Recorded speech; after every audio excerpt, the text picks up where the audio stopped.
Queridos hermanos en la Alianza, nos estamos preparando para celebrar el jubileo. Estamos en un año jubilar y queremos vivirlo en el espíritu que nuestro Padre señaló. ¿Se recuerdan la primera vez que pude dirigirme en este sentido a ustedes? Y yo les cité un texto del Padre Kentenich, donde él afirmaba que el jubileo tiene que llevarnos a ir a las raíces de la fundación. Todo reino se conserva con las fuerzas con las cuales fue fundado, ¿no es cierto? También tiene que llevarnos, decía el Padre, a una revisión, a ver qué cosas quizás se podrían haber desviado, qué hay que corregir, qué cosas hay que acentuar. En el fondo es aplicar lo que tanto el Padre insiste, la fe práctica en la divina providencia. Cuáles son las puertas abiertas que Dios pone ante nosotros, pero también la ley de la resultante creadora. Es decir, una evaluación a la luz de la divina providencia. Yo creo que eso es muy importante que lo hagamos. Y había tomado con ustedes un primer tema, que es el protagonismo de los laicos en Schoenstatt. Schoenstatt es un movimiento laical. Esa fue la idea original de Palotti, ¿no es cierto? Es coordinar y movilizar las fuerzas apostólicas de la Iglesia, y para eso Palotti fundó una comunidad que fueron los padres palotinos. El Padre Kentenich rescata esa idea y a partir de la irrupción de gracias, de la nueva irrupción de gracias del 18 de octubre de 1914, ¿no es cierto?, él va formando un movimiento que es, como digo, básicamente de laicos, pero a cuyo servicio está la parte motriz y central, o sea, los que pertenecen a los padres de Schoenstatt o las hermanas, qué sé yo, personas que se dedican al servicio de Schoenstatt. Pero Schoenstatt es un movimiento numéricamente ya, es decir, absolutamente sobrepasado lo que podrían ser los pocos sacerdotes, ¿no es cierto?, hermanas que le servimos. Estos laicos están cumpliendo lo que el Padre Kentenich soñó. Fíjense que él muy temprano habló de una renovación religioso-moral del mundo en Cristo. Y luego él habla de un nuevo orden cristiano de la sociedad. ¿Quiénes son los gestores del nuevo orden cristiano de la sociedad? Son los laicos, en primer lugar. Nosotros, los sacerdotes, obispos, el Papa, la jerarquía, las personas consagradas, estamos, ¿no es cierto?, para ayudar en nuestra misión propia, es el cuidado por la palabra de Dios, por los sacramentos, por el cultivo de la vida intraeclesial en primer lugar, ¿no es cierto?, ayudar a que los laicos realmente, que son los que gestan el orden temporal, que ahí se muestre la eficacia del Evangelio y que ahí llegue la savia de Schoenstatt, la savia renovadora de Schoenstatt. Voy a releerles para ir ahondando en lo que hemos podido conversar, lo que dice el concilio.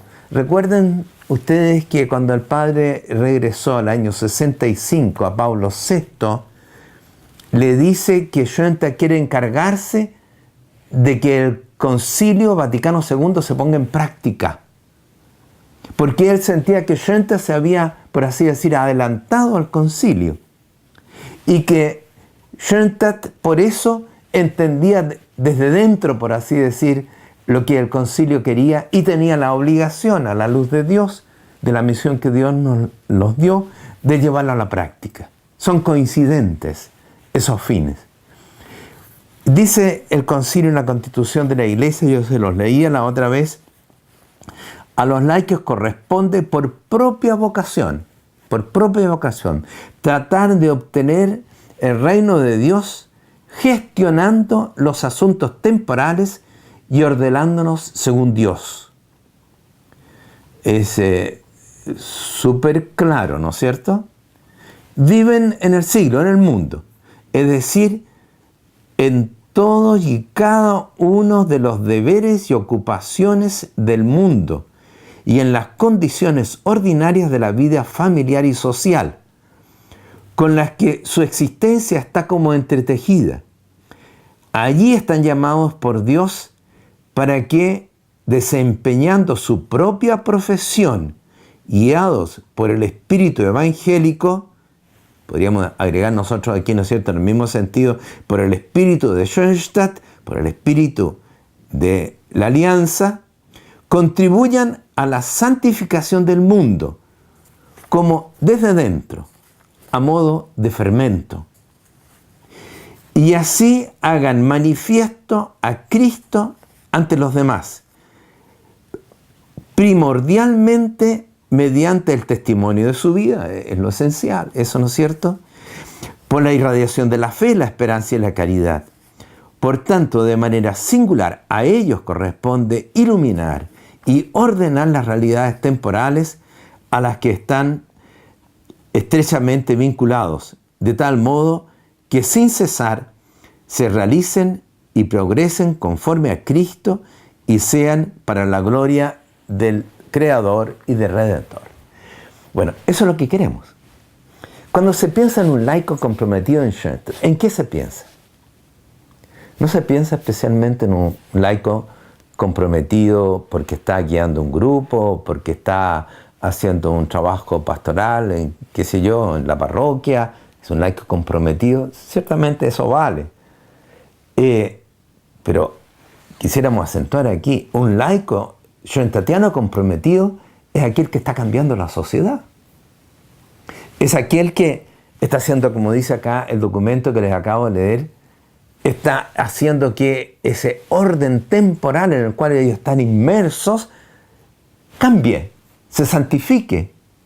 ¿Qué cosa más clara hay hoy día que tenemos una convulsión extraordinariamente profunda en este mundo de alejamiento de Dios y de destrucción de las instituciones, de las realidades del orden temporal?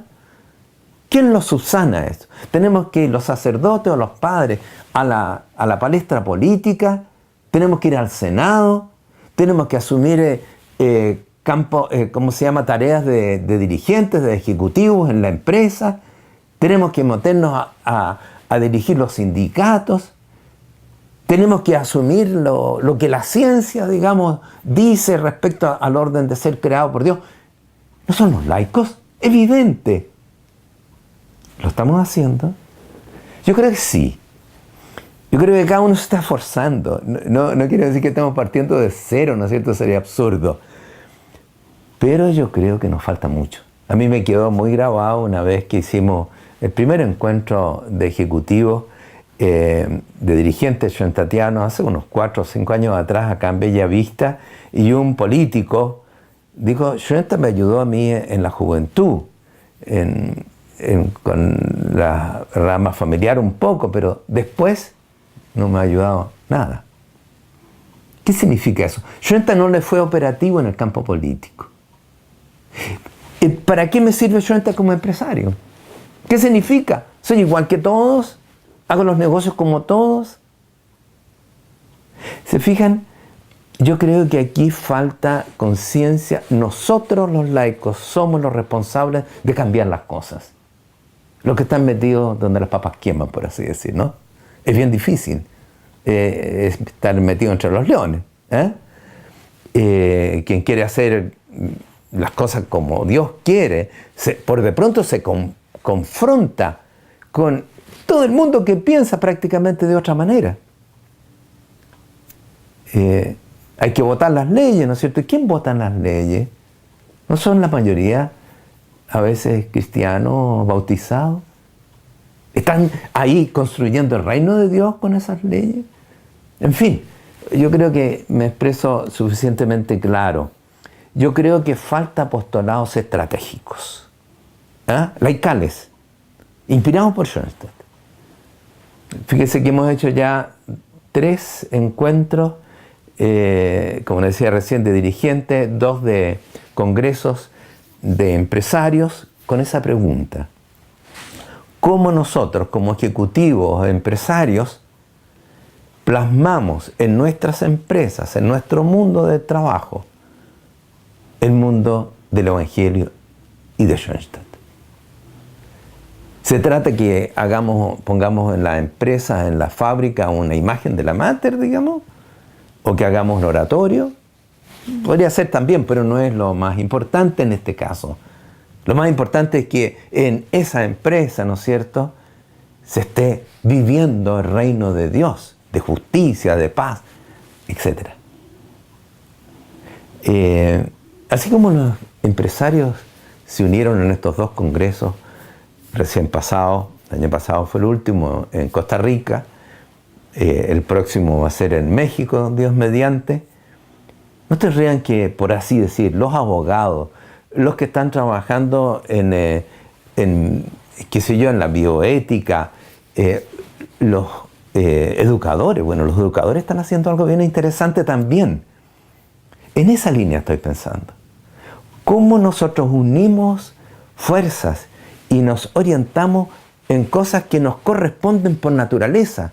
Si yo soy profesor, educador, qué sé yo, ahí tengo que preocuparme. Si yo soy político, ahí tiene que realizarse el mundo nuestro, inspirado por el Evangelio.